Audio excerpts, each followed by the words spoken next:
Diffit.me is a great place for you to create new resources for your classroom. You can use existing resources and create quizzes and open-ended questions, summaries, or you can bring in any sort of other file and pull out a reading excerpt from that. To get started, create a free account and let's begin. When you first log into Diffit, you're given three options. One, you can get resources for literally anything. The other, you can use a URL for another article and it will pull out a summary and other questions, or you can pull from any text or excerpt and generate content for your class. To get started, let's generate content from literally anything. Select a topic, term, or question, and I'm going to get started with fractions. I choose a grade level, and then select the green Generate button. I'm going to skip ahead for the sake of time. You see that what's created is a complete lesson on fractions, including an adapted reading passage on the level that I've selected, as well as other resources that I can use in my classroom. So as I scroll down, I have my reading passage. I also have a summary of the main points. And as it's currently generating here, it will give me key vocabulary words and definitions, as well as multiple choice questions, short answer question ideas, and open-ended prompts. I also have a button on each section to generate new questions or to edit if I don't find exactly what I'm looking for. Now that I have exactly what I'm looking for, I can choose print, or I can open with Google Docs or Microsoft Word. I can also share this between people, and I can choose what I want to print. If I go back to the home screen, and let's try an article or URL to see what kind of content I can generate from that. Let's choose something a bit more difficult. Here I'm going to go to apnews.com and I'm going to look under technology. This is an article about the Montana governor banning TikTok. I copy the URL and go paste it into the box provided by Diffit. As you can imagine, this is probably a pretty difficult text, so I'm going to see how this does turning this into a fourth grade level. If I go back to the text itself, you can see there's a lot of big words and some really important key concepts that I want to explain on a lower level.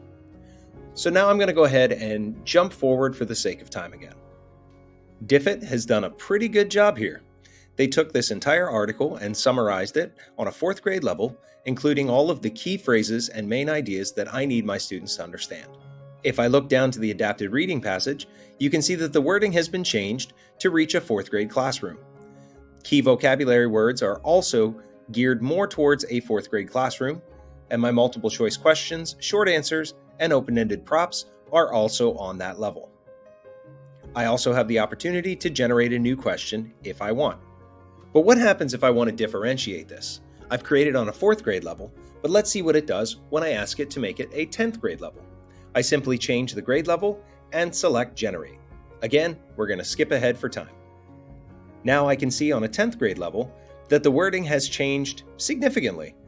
My passage is a little bit longer, and as Diffit is currently generating my summary and key vocabulary terms, I'll have to keep an eye on those.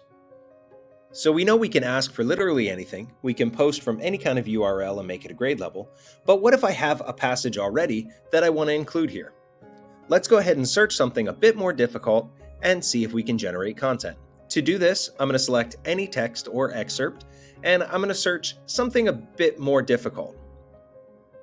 How about a LibreText biology lesson for gas exchange in plants? Pretty high level, but it's the concept that I want my students to understand. So I'm going to go ahead and copy this page, and it's important that you know that pictures and other things will cause problems in your summary, so you want to go ahead and remove those from your pasted text. Once I hit generate on a second grade level, it's taken that very scientific summary and shortened it to second grade level. My main ideas are right here, and my key vocabulary terms do match up with a second grade level. Maybe some of them, like this type of acid here, I could get rid of, but overall, it does a pretty good job. So now that we know how to generate different information, we also have the opportunity to print.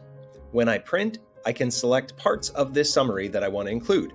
So I could take out the summary, I could take out the key vocab. I select the pieces that I want and choose print. And now I have a nice printed document and summary of all of my information.